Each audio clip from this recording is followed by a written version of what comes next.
서혜정 성우와 함께하는 매일 성경낭독 챌린지. 창세기 26장.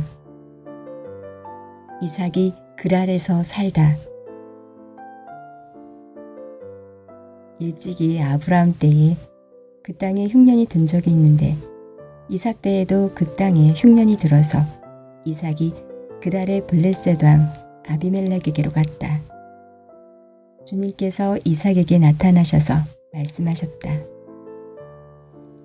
이집트로 가지 말아라. 내가 너에게 살라고 한 이 땅에서 살아라. 네가 이 땅에서 살아야 내가 너를 보살피고 너에게 복을 주겠다. 이 모든 땅을 내가 너와 너의 자손에게 주겠다. 내가 너의 아버지 아브라함에게 맹세한 약속을 이루어서 너의 자손이 하늘의 별처럼 많아지게 하고 그들에게 이 땅을 다 주겠다. 이 세상 모든 민족이 내 씨의 덕을 입어서 복을 받게 하겠다. 이것은 아브라함이 나의 말에 순종하고 나의 명령과 나의 계명과 나의 율례와 나의 법도를 잘 지켰기 때문이다. 그래서 이삭은 그랄에 그대로 머물러 있었다. 그곳 사람들이 이삭의 아내를 보고서 그에게 물었다. 그 여인이 누구요? 이삭이 대답하였다. 그는 나의 누이요.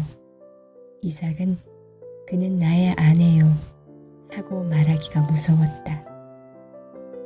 이삭은 리브가가 예쁜 여자이므로 그곳 사람들이 리브가를 빼앗으려고 자기를 죽일지도 모른다고 생각하였기 때문이다. 이삭이 그곳에 자리를 잡고 산 지 꽤 오래된 어느 날 블레셋 왕 아비멜렉은 이삭이 그 아내 리브가를 애모하는 것을 우연히 창으로 보게 되었다. 아비멜렉은 이삭을 불러들여서 나무랐다. 그는 틀림없이 당신의 아내인데 어쩌려고 당신은 그를 누이라고 말하였소? 이삭이 대답하였다. 저 여자 때문에 제가 혹시 목숨을 잃을지도 모른다고 생각하였기 때문입니다. 아비멜렉이 말하였다. 어쩌려고 당신이 우리에게 이렇게 하였소? 하마터면 나의 백성 가운데서 누구인가가 당신의 아내를 건드릴 뻔하지 않았소. 괜히 당신 때문에 우리가 죄인이 될 뻔하였소. 아비멜렉은 모든 백성에게 경고를 내렸다. 이 남자와 그 아내를 건드리는 사람은 사형을 받을 것이다. 이삭이 그 땅에서 농사를 지어서 그 해에 100배의 수확을 거두어 들였다. 주님께서 그에게 복을 주셨기 때문이다. 그는 부자가 되었다. 재산이 점점 늘어서 아주 부유하게 되었다. 그가 양떼와 소떼, 남종과 여종을 많이 거느리게 되니 블레셋 사람들이 그를 시기하기 시작하였다. 그래서 그들은 이삭의 아버지 아브라함 때에 아브라함의 종들이 판 모든 우물을 막고 흙으로 메워버렸다. 아비멜렉이 이삭에게 말하였다. 우리에게서 떠나가시오. 이제 당신은 우리보다 훨씬 강하오. 이삭은 그곳을 떠나서 그랄 평원에다가 장막을 치고서 거기에 자리를 잡고 살았다. 이삭은 자기 아버지 아브라함 때에 팠던 우물들을 다시 팠다. 이 우물들은 아브라함이 죽자 블레셋 사람들이 메워버린 것들이다. 이삭은 그 우물들을 그의 아버지 아브라함이 부르던 이름 그대로 불렀다. 이삭의 종들이 그랄 평원에서 우물을 파다가 물이 솟아나는 샘줄기를 찾아냈다. 샘이 터지는 바람에 그랄 지방 목자들이 그 샘줄기를 자기들의 것이라고 주장하면서 이삭의 목자들과 다투었다. 우물을 두고서 다투었다고 해서 이삭은 이 우물을 에색이라고 불렀다. 이삭의 종들이 또 다른 우물을 팠는데 그랄 지방 목자들이 또 시비를 걸었다. 그래서 이삭은 그 우물 이름을 신나라고 하였다. 이삭이 거기에서 옮겨서 또 다른 우물을 팠는데 그때에는 아무도 시비를 걸지 않았다. 그래서 그는 이제 주님께서 우리가 살 곳을 넓히셨으니 여기에서 우리가 번성하게 되었다 하면서 그 우물 이름을 르호봇이라고 하였다. 이삭은 거기에서 브에살바로 갔다. 그날 밤에 주님께서 그에게 나타나셔서 말씀하셨다. 나는 너의 아버지 아브라함을 보살펴준 하나님이다. 내가 너와 함께 있으니 두려워하지 말아라. 내가 나의 종 아브라함을 보아서 너에게 복을 주고 너의 자손의 수를 불어나게 하겠다. 이삭이 그곳에 제단을 쌓고 주님의 이름을 부르며 예배하였다. 그는 거기에 장막을 치고 그의 종들은 거기에서도 우물을 팠다. 이삭과 아비멜렉의 협약. 아비멜렉이 친구 아우삿과 군사령관 비골을 데리고 그랄에서 이삭에게로 왔다. 이삭이 그들에게 물었다. 당신들이 나를 미워하여 이렇게 쫓아내고서 무슨 일로 나에게 왔습니까? 그들이 대답하였다.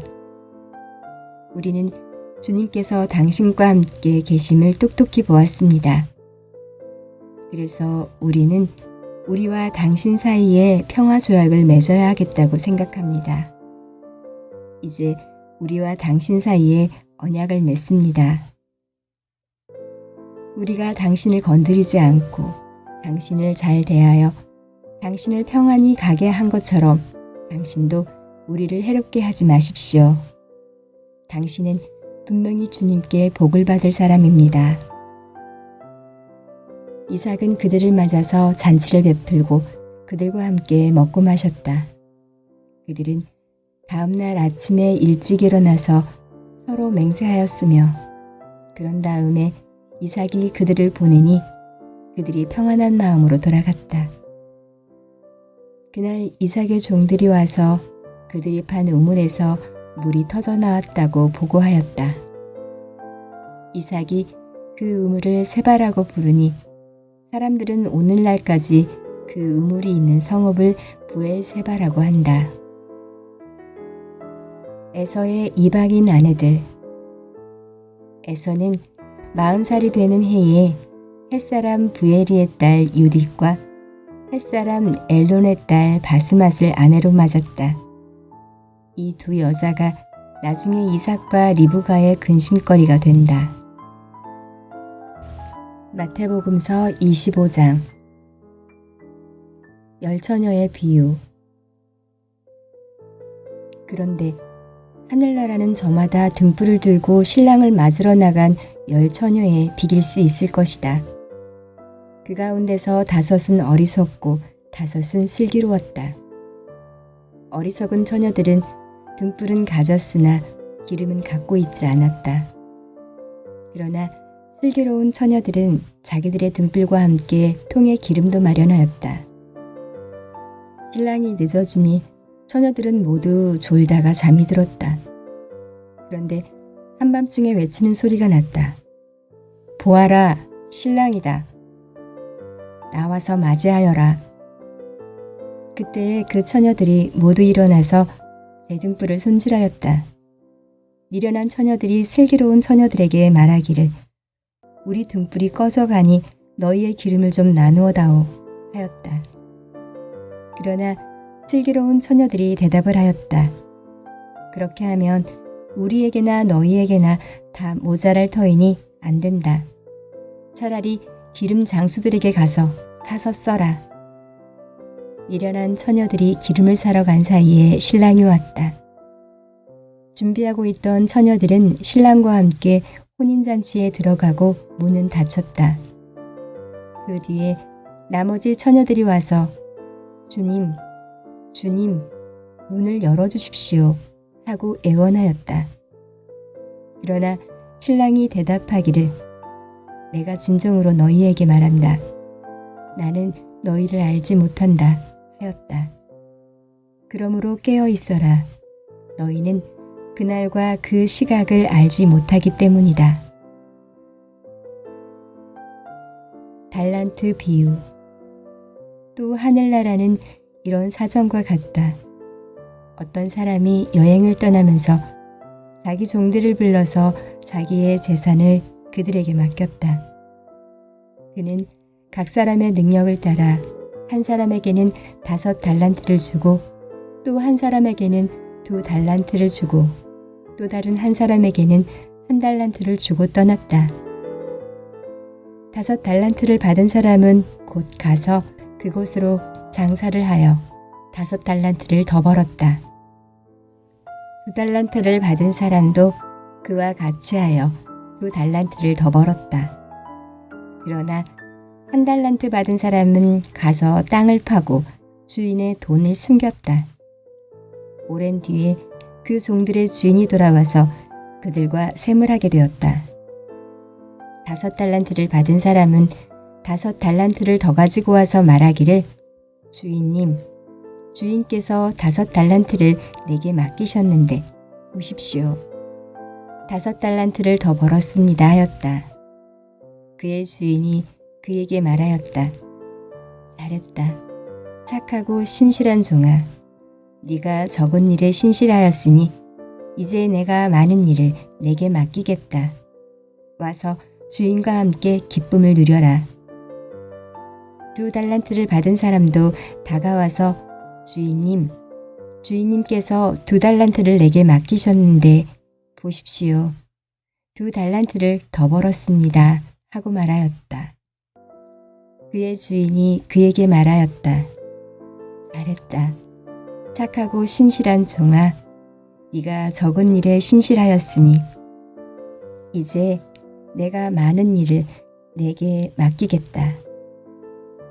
와서 주인과 함께 기쁨을 누려라. 그러나 1달란트를 받은 사람은 다가와서 말하였다. 주인님, 나는 주인이 굳은 분이시라 심지 않은 데서 거두시고 뿌리지 않은 데서 모으시는 줄로 알고 무서워하여 물러가서 그 달란트를 땅에 숨겨두었습니다. 보십시오. 여기에 그 돈이 있으니 받으십시오. 그러자 그의 주인이 그에게 말하였다. 악하고 게으른 종아, 너는 내가 심지 않은 데서 거두고 뿌리지 않은 데서 모으는 줄 알았다. 그렇다면 너는 내 돈을 돈놀이하는 사람에게 맡겼어야 했다. 그랬더라면 내가 와서 내 돈의 이자를 붙여받았을 것이다. 그에게서 그 1달란트를 빼앗아서 10달란트를 가진 사람에게 주어라. 가진 사람에게는 더 주어서 넘치게 하고 갖지 못한 사람에게서는 있는 것마저 빼앗을 것이다. 이 쓸모없는 종을 바깥 어두운 데로 내쫓아라. 거기서 슬피 울며 이를 가는 일이 있을 것이다. 최후의 심판. 인자가 모든 천사와 더불어 영광에 둘러싸여서 올 때에 그는 자기의 영광의 보좌에 앉을 것이다. 그는 모든 민족을 그의 앞에 불러 모아 목자가 양과 염소를 가르듯이 그들을 갈라서 양은 그의 오른쪽에 염소는 그의 왼쪽에 세울 것이다. 그때에 임금은 자기 오른쪽에 있는 사람들에게 말하기를 내 아버지께 복을 받은 사람들아 와서 창세 때부터 너희를 위하여 준비한 이 나라를 차지하여라. 너희는 내가 줄일 때에 내게 먹을 것을 주었고 목마를 때에 마실 것을 주었으며 나그네로 있을 때에 영접하였고 헐벗을 때에 입을 것을 주었고 병들어 있을 때에 돌보아 주었고 감옥에 갇혀 있을 때에 찾아 주었다 할 것이다. 그때의 의인들은 그에게 대답하기를 주님, 우리가 언제 주님께서 줄이신 것을 보고 잡수실 것을 드리고 목마르신 것을 보고 마실 것을 드리고 나그네 되신 것을 보고 영접하고 헐벗은 것을 보고 입을 것을 드리고 언제 병드시거나 감옥에 갇히신 것을 보고 찾아갔습니까? 하고 말할 것이다. 임금이 그들에게 말하기를 내가 진정으로 너희에게 말한다. 너희가 여기 내 형제 자매 가운데 지극히 보잘것없는 사람 하나에게 한 것이 곧 내게 한 것이다 할 것이다. 그때에 임금은 왼쪽에 있는 사람들에게도 말할 것이다. 저주받은 자들아, 내게서 떠나서 악마와 그 졸개들을 가두려고 준비한 영원한 불 속으로 들어가라. 너희는 내가 줄일 때에 내게 먹을 것을 주지 않았고 목마를 때에 마실 것을 주지 않았고 나그네로 있을 때에 영접하지 않았고 헐벗었을 때에 입을 것을 주지 않았고 병들어 있을 때나 감옥에 갇혀 있을 때에 찾아주지 않았다. 그때에 그들도 이렇게 말합니다. 주님, 우리가 언제 주님께서 굶주리신 것이나 목마르신 것이나 나그네 드신 것이나 헐 벗으신 것이나 병드신 것이나 감옥에 갇힌 것을 보고도 돌보아 드리지 않았다는 것입니까? 그때에 임금이 그들에게 대답하기를 내가 진정으로 너희에게 말한다. 여기 이 사람들 가운데서 지극히 보잘것없는 사람 하나에게 하지 않은 것이 곧 내게 하지 않은 것이다 하고 말할 것이다. 그리하여 그들은 영원한 형벌로 들어가고 의인들은 영원한 생명으로 들어갈 것이다. 예스더기 2장. 에스더가 왕후가 되다. 이러한 일이 있은 지 얼마 뒤에 아하수에로 왕은 분노가 가라앉자 와스디 왕후가 생각나고 왕후가 저지른 일과 그리고 그것 때문에 자기가 조서까지 내린 일이 마음에 걸렸다. 왕을 받드는 젊은이들이 이것을 알고 왕에게 말하였다. 임금님을 모실 아립답고 젊은 처녀들을 찾아보게 하시는 것이 좋겠습니다. 임금님께서 다스리시는 각 지방의 관리를 임명하시고 아리답고 젊은 처녀들을 뽑아서 도성 수산으로 데려오게 하시고 후궁에 불러다가 궁녀를 돌보는 내시 해계에게 맡기시고 그들이 몸을 가꿀 화장품을 내리십시오. 그리하신 뒤에 임금님 마음에 드는 처녀를 와스디 대신에 왕으로 삼으심이 좋을 듯합니다. 왕은 그 제안이 마음에 들어서 그대로 하였다. 그때에 도성수산에는 모르드게라고 하는 유다 남자가 있었다. 그는 베냐민 지파 사람으로서 아버지는 야일이고 할아버지는 시므이이고 증조부는 기스이다. 그는 바빌론 왕 느부갓네살이 예루살렘에서 유다 왕 여고냐와 그의 백성을 포로로 끌고 왔을 때에 함께 잡혀온 사람이다. 모르드게에게는 하다사라고 하는 사촌 누이 동생이 있었다. 이름을 에스더라고도 하는데 일찍 부모를 여의었으므로 모르드게가 데려다가 길렀다. 에스더는 몸매도 아름답고 얼굴도 예뻤다. 에스더가 부모를 여의었을 때에 모르드게가 그를 딸로 삼았다. 왕이 내린 명령과 조서가 공포되니 관리들은 처녀를 많이 뽑아서 도성 수산으로 보내고 허게가 그들을 맡아 돌보았다. 에스더도 뽑혀서 왕궁으로 들어가 궁녀를 맡아보는 해게에게로 갔다. 해게는 에스더를 좋게 보고 남다른 대우를 하며 곧바로 에스더에게 화장품과 특별한 음식을 주었다. 또 궁궐에서 시녀 7명을 골라 에스더의 시중을 들게 하고 에스더를 시녀들과 함께 후궁에서 가장 좋은 자리로 옮겨서 그곳에서 지내게 하였다. 에스더는 자기의 민족과 혈통을 밝히지 않았다. 모르드게가 에스더에게 그런 것은 밝히지 말라고 단단히 일러두었기 때문이다. 모르드게는 에스더가 잘 지내는지 또 에스더가 어떻게 될지를 알려고 날마다 후궁 근처를 왔다 갔다 하였다. 처녀들은 아하수에로 왕 앞에 차례로 나아갈 때까지 정해진 미용법에 따라서 12달 동안 몸을 가꾸었다.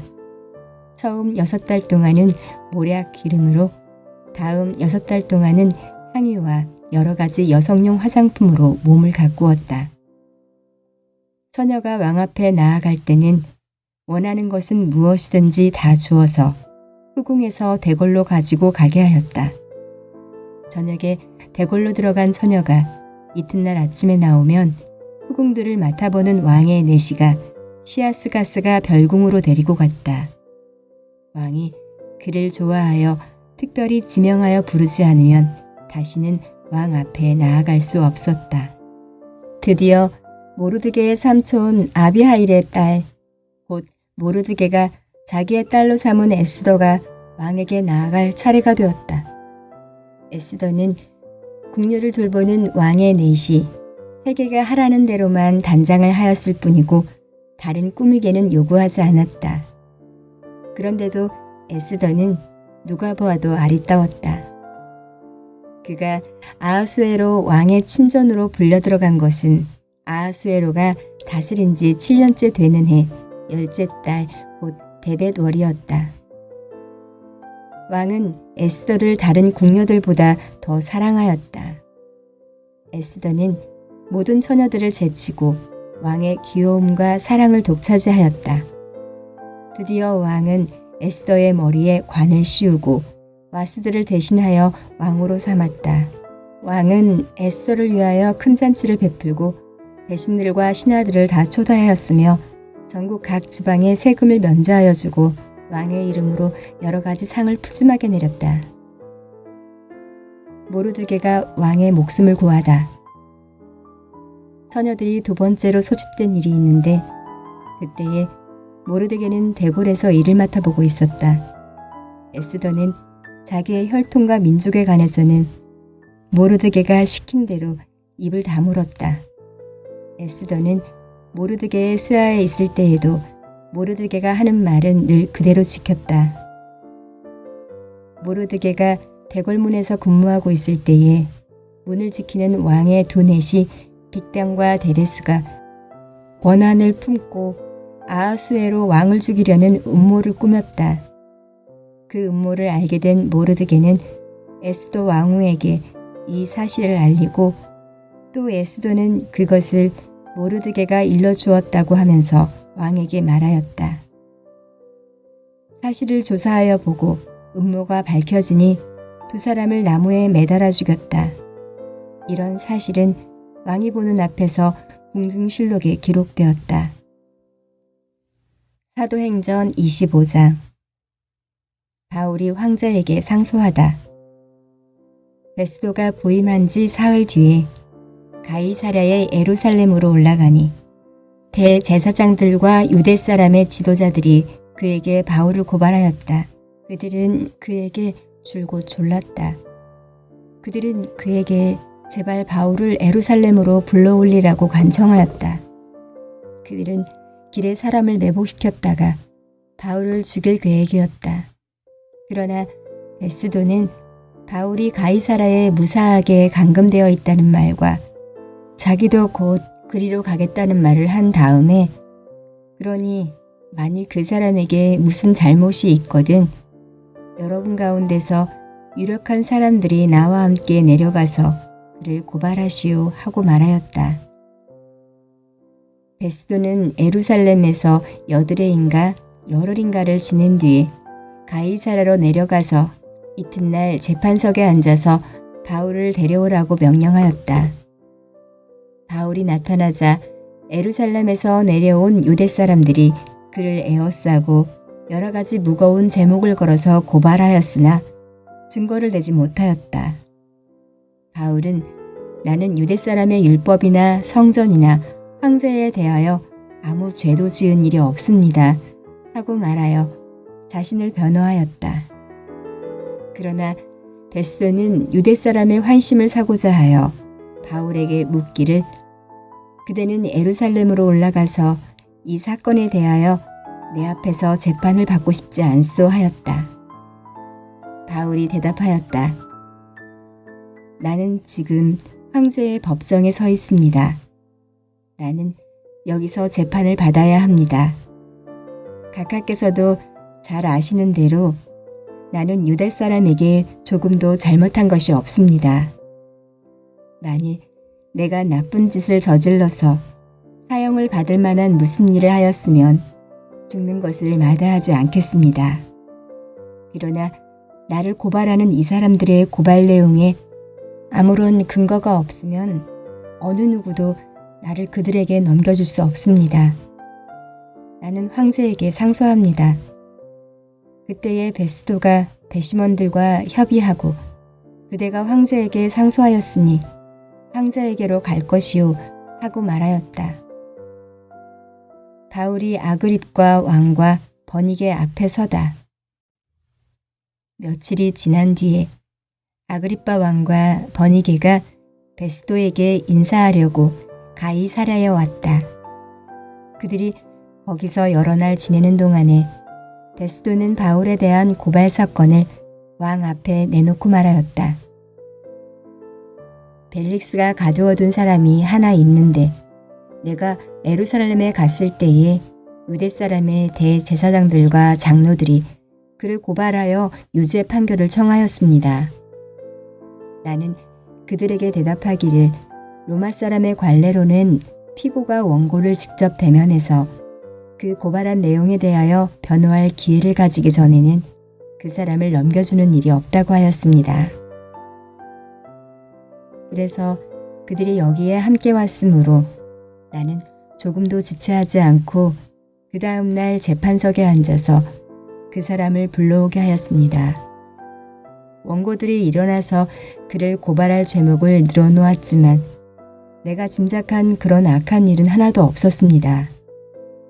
그들이 그와 맞서서 싸우는 몇몇 문제점은 자기네의 종교와 또 예수라는 어떤 죽은 이에 관한 일인데 바울은 그가 살아있다고 주장하였습니다. 나는 이 문제를 어떻게 심리해야 할지 몰라서 바울에게 예루살렘으로 가서 이 사건으로 거기서 재판을 받기를 원하는지를 물어보았습니다. 그러나 바울이 황제의 판결을 받도록 그대로 갇혀있게 하여 달라고 호소하므로 내가 그를 황제에게 보낼 때까지 그를 가두어두라고 명령하였습니다. 아그리빠가 베스도에게 말하기를 나도 그 사람의 말을 직접 들어보고 싶습니다. 하니 베스도가 내일 그의 말을 들어보십시오 하고 대답하였다. 이튿날 아그리빠와 버니게가 위엄을 갖추고 나와서 고급 장교들과 그 도시의 요인들과 함께 신문 장소로 들어갔다. 그리고 베스도의 명령으로 바울을 끌어냈다. 그때에 베스도가 말하였다. 아그리빠 임금님, 그리고 우리와 자리를 같이 하신 여러분이 보시는 대로 이 사람은 예루살렘에서나 여기서나 모든 유대 사람이 그를 이 이상 더 살려두어서는 안 된다고 소리치면서 나에게 청혼한 사람입니다. 그러나 나는 그가 사형을 받을 만한 아무런 일도 하지 않았다고 판단하였습니다. 그런데 그는 스스로 황제께 상소하였으므로 나는 그를 보내기로 작정하였습니다. 나는 그와 관계되어 있는 일을 황제께 써올릴 만한 확실한 자료가 없었으므로 여기서 그를 신문해서 내가 써올릴 자료를 얻을까 하는 생각으로 그를 여러분 앞에, 특히 아그리빠 임금님 앞에 끌어다가 세웠습니다. 죄수를 보내면서 그의 제목을 제시하지 않는다는 것은 이치에 맞지 않는 일이라고 생각합니다.